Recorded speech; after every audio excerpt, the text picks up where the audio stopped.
phone call asking me if, I'd be interested in appearing on Overhaulin, and of course I'm going to say yes.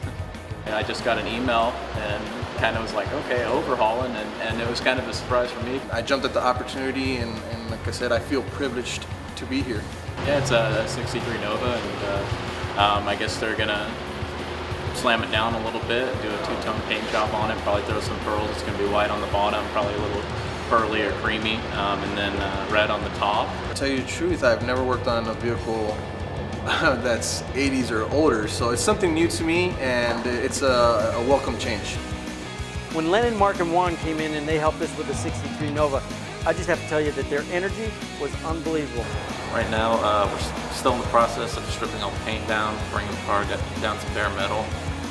We did a lot of work with the DAs, basically just getting all the large panels all sanded down. And he kind of surprised me. I was standing on a panel, and then there's Chip Foose standing there. So I think he didn't think I knew who he was. I definitely did, because I was just like kind of like, oh, it's Chip Foose.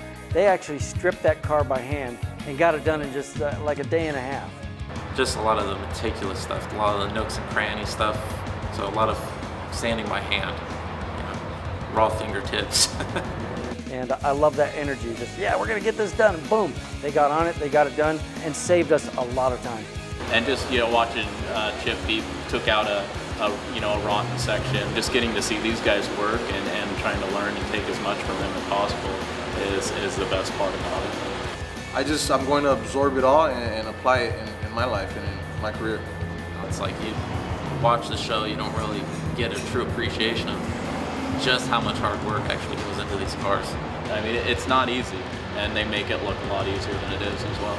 Chip Foose is my favorite car designer, so being able to work on a car that he's not only designed but actually going to work on it at the same time he is, it's a lot of fun. It's surreal. I mean, I can't believe I'm here. Definitely pretty cool to be able to say that you've worked on the same car as Chip Foose. It's an honor, actually. It's just an absolute honor to be working on this car.